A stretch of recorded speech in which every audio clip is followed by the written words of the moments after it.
Novita Francisca, saya dari kelas KWC Siang. Di sini saya akan mempresentasikan hasil proyek kami dengan kawan-kawan lainnya. Di sini saya akan menjelaskan tentang pembubaran ibadah Jemaat Gereja Kristen Kemah Daud di Bandar Lampung.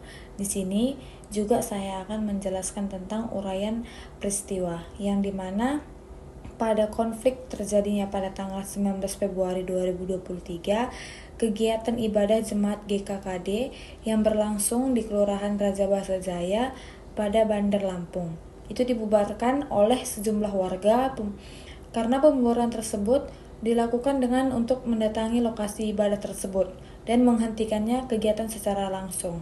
Nah, kemudian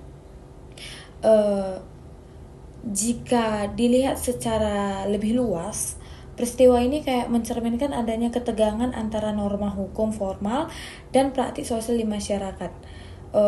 Dengan demikian, pembubaran ibadah Jemaat Gereja Kristen Kemah Daud di Bandar Lampung merupakan hasil dari akumulasinya itu berbagai faktor, mulai dari persoalan regulasi, persepsi masyarakat hingga lemahnya komunikasi sosial. Ini saja dari hasil presentasi aku dan lain kawan-kawan lain. Makasih.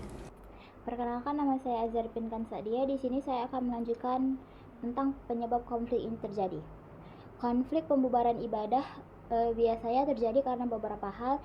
Yang pertama, ada aturan pendirian rumah ibadah yang butuh dukungan warga sekitar dan rekomendasi FKUB yang sering susah dipenuhi oleh kelompok minoritas. Yang kedua, itu ada pengaruh kelompok mayoritas di masyarakat juga cukup besar, sehingga kadang kegiatan ibadah kelompok lain ditolak. Selain itu, kurangnya toleransi dan interaksi antar umat beragama bisa menimbulkan prasangka. Apalagi ditambah lagi kan, penegakan hukum yang belum maksimal membuat konflik seperti ini masih sering terjadi. Dampak dari pembubaran ibadah Jemaat Gereja Kemah Daud di Bandar Lampung tidak hanya berdampak kepada masyarakat, tetapi juga berdampak kepada pemerintah, yang dimana dampak kepada masyarakat itu kondisi psikologis dan sosial jemaat gereja yang menjadi korban. Rasa takut, cemas, dan trauma sosial akan sering muncul karena adanya pembubaran ibadah tersebut. Dampak lainnya yaitu hubungan antara masyarakat itu akan semakin renggang ke depannya. Nah, tidak hanya itu, konflik ini juga berdampak kepada penegak hukum, citra penegak hukum di mata publik, di mana ketika aparat tidak mampu atau tidak tegas dalam menjamin kebebasan beragama, disitulah akan muncul persepsi bahwa negara kurang hadir dalam menjamin keadilan bagi setiap warganya. Perkenalkan, nama saya Laisa Butar-Butar. Saya akan melanjutkan bagian saya, yaitu tentang upaya penyelesaian konflik yang dilakukan melalui beberapa cara.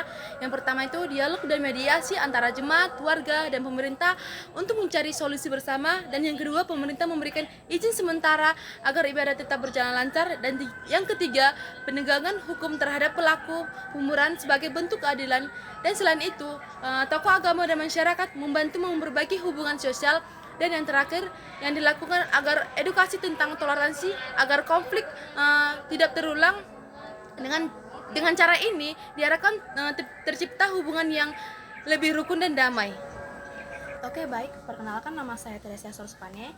Saya akan melanjutkan bagian saya yang dimana berdasarkan pembahasan yang telah dijelaskan, dapat disimpulkan bahwa konflik pembubaran ibadah Jemaat Gereja Kristen Kemah Daud ini yang terletak di Bandar Lampung terjadi karena berbagai faktor, seperti masalah perizinan, perbedaan antara mayoritas dan minoritas, serta juga kurangnya toleransi dan komunikasi. Nah, konflik ini memberikan dampak yang sangat cukup besar, baik bagi jemaat maupun juga masyarakat sekitar, seperti terganggunya kebebasan beragama, munculnya rasa takut, serta juga renggangnya hubungan sosial. Namun, konflik ini dapat diselesaikan melalui upaya rekonsiliasi seperti dialog, kebijakan pemerintah, penegakan hukum, serta juga peran masyarakat dalam membangun kembali toleransi. Oleh karena itu, penting bagi semua pihak untuk menjaga sikap saling menghargai agar kehidupan yang rukun dan damai dapat lebih terwujud. Sekian dari saya, terima kasih.